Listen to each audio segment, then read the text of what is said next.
노숙의 기억. 넷.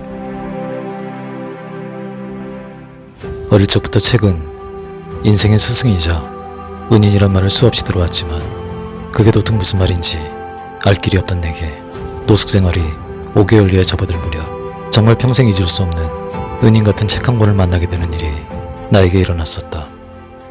여름이 다가오고 있었고 이틀이 넘도록 뭘 먹은 기억조차 가물거리던 어느 날 밤, 그날 밤도 아프지 않고 추하지 않게 자살에 성공할 수 있는 방법을 고민하며 힘없이 신림동을 향해 걸어가고 있었는데 어느 어두운 골목길, 문을 닫은 구멍가게 앞 작은 평상 하나가 내 눈에 들어왔다.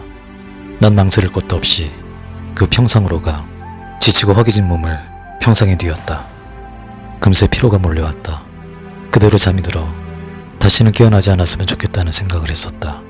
죽을 때 죽더라도 뭐라도 좀 먹고 죽어야 될 텐데 그야말로 배가 고파 죽을 힘도 없었다. 음식처럼 생긴 거라면 뭐든 먹어 치울 수 있을 것 같았지만 어디에도 그런 걸 찾아볼 수 없었다.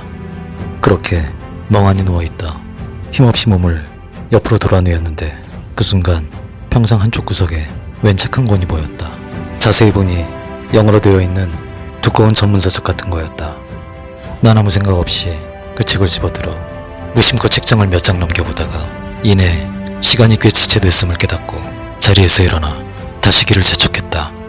시간에 맞춰 어딜 가야 할 일 같은 게 있을 리는 없었지만 원래 그렇다. 그지를 해본 사람이라면 안다. 그지는 한 곳에 오래 머물수록 여러모로 상황이 불리해진다.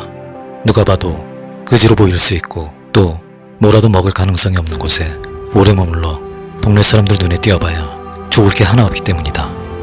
그렇게 다시 걸어 모자원과기를 넘어 새로 생긴 실린 복귀로에 다다를 즈음 어디선가 생선 굽는 냄새가 진동을 했다.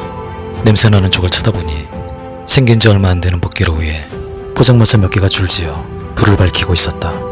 그 포장마차들은 하나같이 꽁치구이, 우동, 멍게, 해삼, 안하고, 꼼장어, 보기만 해도 미치고 환장할 메뉴들이 줄지어 적혀 있었다. 난 마치 귀신에 홀린 놈 마냥 포장마차들이 있는 쪽으로 걸음이 저절로 옮겨졌다. 생긴 지 얼마 되지 않아 포장마차 안에는 사람들이 별로 많지 않았다. 난 무슨 배짱이었는지 무작정 제일 한산했던 한 곳에 천막을 들치고 포장마차 안으로 들어갔다. 졸고 있던 주인 아주머니가 나를 맞았다. 난 온 곳쯤 자리 한 곳을 차지하고 앉아 잠시 망설이다가 야야 이래 주구나 저래 주구나 마찬가지지 뭐. 에이 먹구나 죽자 하는 마음으로 우동 한 그릇과 소주 한 병을 주문했다. 생각 같아선 우동을 10그릇도 먹을 수 있을 것 같았지만 아무리 생각해도 그건 좀 아닌 것 같았다.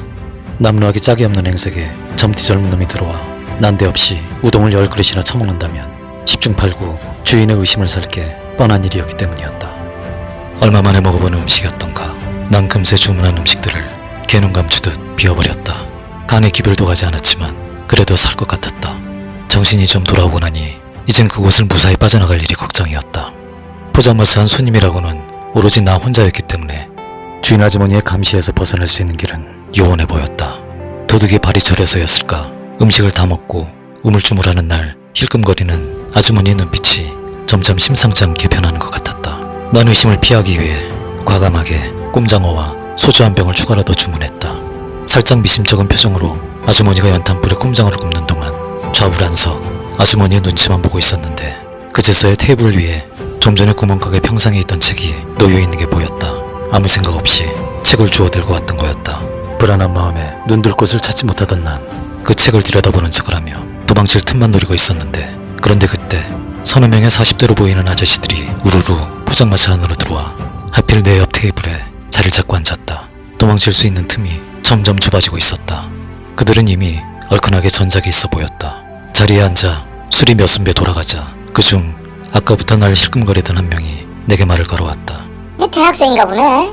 허름한 차림에 뿔테 안경, 갓 17살 앳된 모습으로 책을 들여다보고 있는 나를 대학생으로 본 모양이었다. 이야 공부 참 열심히 한다. 응? 아니 어떻게 포장마차에서까지 와서 공부를 하나 그래? 그러니까 말이야 나 또 포장마차에서 공부하는 사람 또 보다 처음 보네. 야 이래야 된다 말이지. 응? 공부를 하는 건 말이지 여기 시도 때도 없이 말이야. 응?